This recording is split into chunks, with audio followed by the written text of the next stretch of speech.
Good morning. Christos Anesti.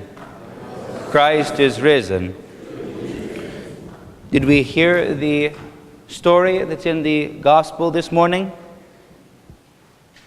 It's quite a story, yes? Who wants to tell me what happened?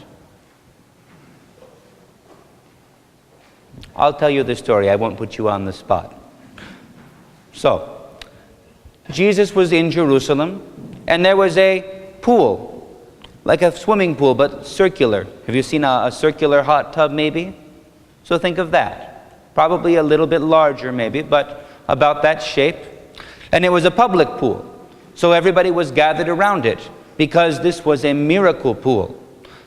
Sometimes there would be a stirring in the water, as though an invisible hand was reaching in and stirring it around. I like to think it was making the sign of a cross, but it was being disturbed.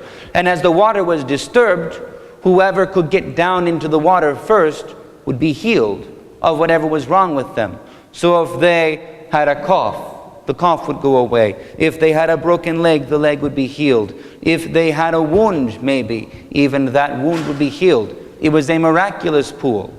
And the people in Jerusalem who were sick and who were suffering gathered around this pool in hopes that when the hand of the angel came and brought healing in the pool, they could be the first one in. Now Jesus found a man there who was by the side of the pool. And he had been ill. He had been unable to walk or even move his legs for 38 years. I'm not going to ask you how old your dads are, but probably that's about the age of your father. Can you imagine not being able to walk for 38 years? And Jesus said, "Would you like to be healed?" And the man was honest. He said, "Well, of course I'd like to be healed. But I can't walk, you see. And there's no one else here to put me in the pool. So as I'm struggling down, and can you imagine, without movable legs, trying to drag his way just with his arms to get to the pool first. And time after time after time, someone gets there first. And he has to drag his way back to his place to wait for another chance. Such a sad place, such a sad man, without any hope of healing, but always just inside of it. So Jesus says, "I didn't ask you if you can get to the pool. I asked, do you want to be healed?" And the man said, in the idiom of the time, you know it, "Of course I want to be healed. What do I look like, stupid?" You can laugh, it's supposed to be funny. And Jesus said, "Well, then be healed. Stand up, pick up your bed, and walk." And he did, because this is how Jesus was. He spoke a word, and when he spoke, what he said was to be done happened.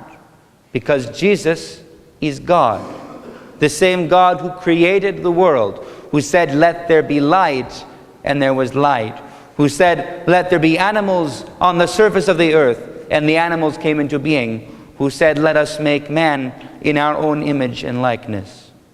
And man was made and learned to love God.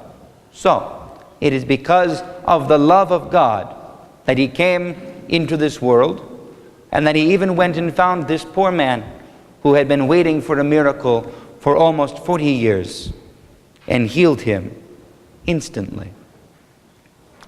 So what do I want you to learn from this today? What do you think? Is it that if we go to the swimming pool and we see it moving around, if we get in, it will be healed? Probably that's just the jets of water, not an angel's hand anymore. There is still a pool that we get into, and when the water is moved in the sign of the cross, we are healed of all of our spiritual ills. Do you know where the pool is? That's right, the colimvithra, the baptismal font, because the priest reaches down the hand that he is given to serve God, and he makes the sign of the cross in the water and says, "Let this water be healing of soul and body, salvation, cleansing, and everlasting life to those who are put into it. But we remember that ultimately, it's not the water that saves, it's the hand of God.